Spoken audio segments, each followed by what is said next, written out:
Hello, എല്ലാവർക്കും നമസ്കാരം. ഷെമീനാണ്. Do not trust what you see, even salt looks like sugar. നിങ്ങൾ കാണുന്നതിനെ വിശ്വസിക്കരുത്, ഉപ്പ് പോലും പഞ്ചസാര പോലെയാണ്. എമ്മ കമ്മിറ്റി റിപ്പോർട്ടിലെ വരികളാണ്. കുറച്ച് ദിവസങ്ങളായി നമ്മളുടെ രാജ്യം ചർച്ച ചെയ്തുകൊണ്ടിരിക്കുന്ന ഒന്നാണ് സ്ത്രീ സുരക്ഷയെക്കുറിച്ച്. നിരവധി കമ്മ്യൂണിറ്റികളും ഗ്രൂപ്പുകളുമാണ് സ്ത്രീ സുരക്ഷയ്ക്കായിട്ടുള്ളത്. എന്നിട്ടും സ്ത്രീകൾക്ക് നേരെയുള്ള ആക്രമണങ്ങൾ നോക്കുകയാണെങ്കിൽ കഴിഞ്ഞ 6 മാസത്തെ നമ്മുടെ കേരളത്തിൽ മാത്രം റിപ്പോർട്ട് ചെയ്തിരിക്കുന്ന കേസുകൾ എന്ന് പറയുന്നത് 9500ഓളമാണ്. കഴിഞ്ഞ കുറച്ച് ദിവസങ്ങൾക്ക് മുമ്പ് ഞെട്ടിക്കുന്ന വെളിപ്പെടുത്തലുകളുമായിട്ടാണ് ജസ്റ്റിസ് ഹേമ കമ്മിറ്റി റിപ്പോർട്ട് പുറത്തു വന്നിരിക്കുന്നത്. വർഷങ്ങളായി മലയാള ഫിലിം ഇൻഡസ്ട്രിയിൽ നടക്കുന്ന സ്ത്രീകൾക്ക് നേരെയുള്ള ശാരീരിക പീഡനങ്ങളെക്കുറിച്ചുള്ള റിപ്പോർട്ടായിരുന്നു. ശരിക്കും നമ്മൾ ബിഗ് സ്ക്രീനിൽ കാണുന്ന, അഭിനയിച്ച് ജീവിക്കുന്ന, നമുക്ക് എല്ലാവർക്കും ഏറെ പ്രിയപ്പെട്ട പല താരങ്ങളുടെയും റിയൽ സ്റ്റോറി പറയുന്ന ഒരു റിപ്പോർട്ട്.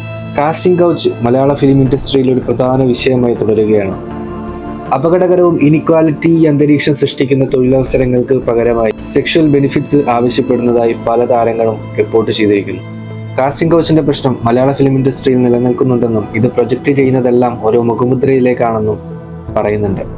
സിനിമയിലെ അവസരങ്ങൾക്കായി വിട്ടുവീഴ്ച ചെയ്യാൻ ആവശ്യപ്പെട്ടതായി പല താരങ്ങളും മൊഴി നൽകിയിട്ടുണ്ട്. മലയാള സിനിമ ക്രിമിനലുകളാൽ പ്രവർത്തിക്കുന്നുണ്ടെന്നും ഇൻഡസ്ട്രിയിൽ വ്യാപകമായ സെക്ഷൽ എക്സ്പ്ലോയിറ്റേഷൻ നടക്കുന്നുണ്ടെന്നും റിപ്പോർട്ടിൽ പറയുന്നുണ്ട്.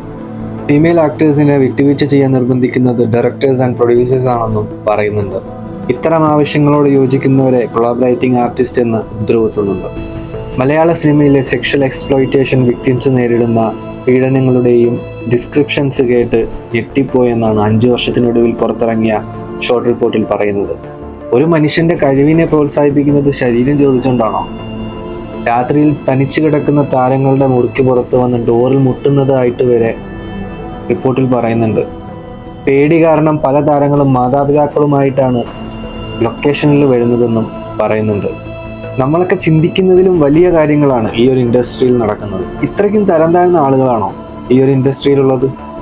ജസ്റ്റിസ് ഹേമ കമ്മിറ്റിയിൽ പറഞ്ഞിരിക്കുന്നതിൽ വളരെ ചുരുക്ക കാര്യങ്ങൾ മാത്രമേ ഞാനിവിടെ പറഞ്ഞിട്ടുള്ളൂ.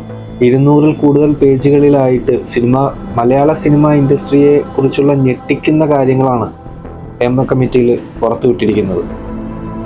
ഞാൻ നേരത്തെ പറഞ്ഞ സ്ത്രീകൾക്ക് നേരെയുള്ള അക്രമങ്ങളുടെ കണക്ക് പല ന്യൂസ് മീഡിയ പോസ്റ്റേഴ്സ് വഴിയും കിട്ടിയതാണ്. ജസ്റ്റിസ് ഹേമ കമ്മിറ്റി റിപ്പോർട്ടിനെ ഞങ്ങൾ ഒരിക്കലും തള്ളിപ്പറയുകയില്ല.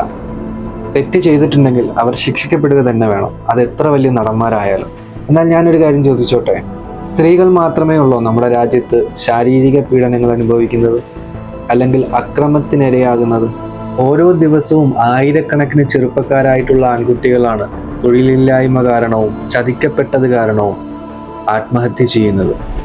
അതുപോലെ തന്നെ നിരപരാധികളായിട്ടുള്ള ഒരുപാട് ആളുകൾ കൊല്ലപ്പെടുന്നുണ്ട്. ഇവർക്കൊക്കെ വേണ്ടി ആരും സംസാരിക്കുന്നില്ല. ഇനി ഒരു കാര്യം കൂടി ചോദിക്കട്ടെ, ഒരു വ്യക്തി വന്ന് സൊസൈറ്റിയുടെ മുന്നിൽ നിറകണ്ണുകളോടെ എന്നെ ഒരാൾ ഇന്ന രീതിയിൽ ആക്രമിച്ചു എന്ന് പറയുമ്പോൾ അതിന് താഴെ വന്ന് എന്നിട്ട് എന്തേ നീ നേരത്തെ പറഞ്ഞില്ല എന്ന് പറഞ്ഞ കുറച്ച് വ്യക്തികളെ കാണാനിടയായി. പറഞ്ഞിട്ട് എന്തിനാണ് ബ്രോ? നിങ്ങൾക്ക് എന്തെങ്കിലും ചെയ്യാൻ കഴിയുമോ? നിയമത്തിന് എന്തെങ്കിലും ചെയ്യാൻ കഴിയുമോ? ഇന്ത്യൻ ഡോക്ടേഴ്സ് ഒന്നാകെ വി വാണ്ട് ജസ്റ്റിസ് എന്ന് പറഞ്ഞ് തെരുവിലിറങ്ങി. നമുക്ക് എന്ത് ചെയ്യാൻ കഴിഞ്ഞു? തൻ്റെ മകൻ എന്താണ് സംഭവിച്ചതെന്ന് അറിയണമെന്നൊരു അച്ഛൻ പറഞ്ഞുകൊണ്ടിറങ്ങി. നമുക്ക് എന്ത് ചെയ്യാൻ കഴിഞ്ഞു? ജ്യൂസിൽ വിഷം കലർത്തി സ്വന്തം കാമുകനെ കൊലപ്പെടുത്തിയ പെൺകുട്ടി ജാമ്യം കിട്ടി പുറത്തിറങ്ങി. ഒരു മദ്രസ അധ്യാപകനെ ക്രൂരമായി കഴുത്തറുത്ത് കൊന്ന 3 പ്രതികളെ കഴിഞ്ഞ കുറച്ച് മാസം മുമ്പ് കോടതി വെറുതെ വിട്ടു. കൊൽക്കത്തയിലെ ഒരു ഡോക്ടറെ റേപ്പ് ചെയ്ത് കൊലപ്പെടുത്തിയ വാർത്ത കേട്ട് രാജ്യം പിറങ്ങലിച്ച് നിന്നപ്പോഴും ആ വീഡിയോ സെർച്ച് ചെയ്ത് പോയവരാണ് നമുക്ക് ചുറ്റുമുള്ളത്. ഈ ഒരു അവസ്ഥയിൽ ഈ ഒരു കാര്യം അവർ പുറത്തു വിട്ടാൽ അവരുടെ ജീവനോ ജീവിതത്തിനോ പ്രൊട്ടക്ഷൻ കൊടുക്കാൻ നിങ്ങൾക്ക് കഴിയുമോ?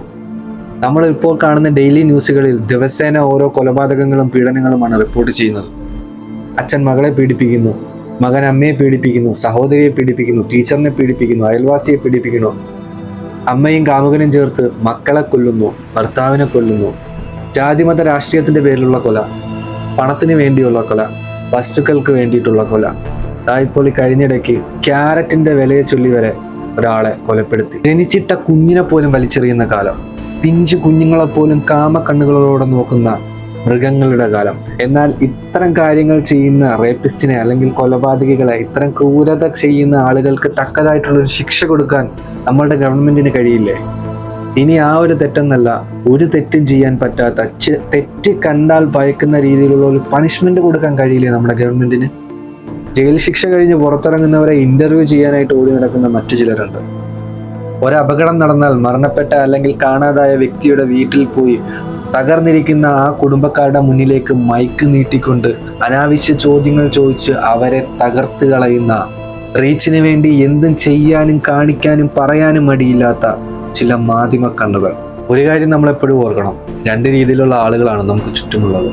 ഒന്ന് നല്ലവരായിട്ടുള്ള മനുഷ്യർ, മറ്റൊന്ന് മനുഷ്യരൂപമുള്ള മൃഗങ്ങളും. ഈ രാജ്യത്ത് സ്ത്രീകളെന്ന് മാത്രമല്ല മനുഷ്യജീവന് എന്താണ് വിലയെന്ന് നമ്മൾ ചിന്തിക്കുക. സ്വാതന്ത്ര്യം കിട്ടിയിട്ടും സ്വാതന്ത്ര്യമില്ലാതെ കഴിയുന്ന കുറേ മനുഷ്യർ. Justice for women's.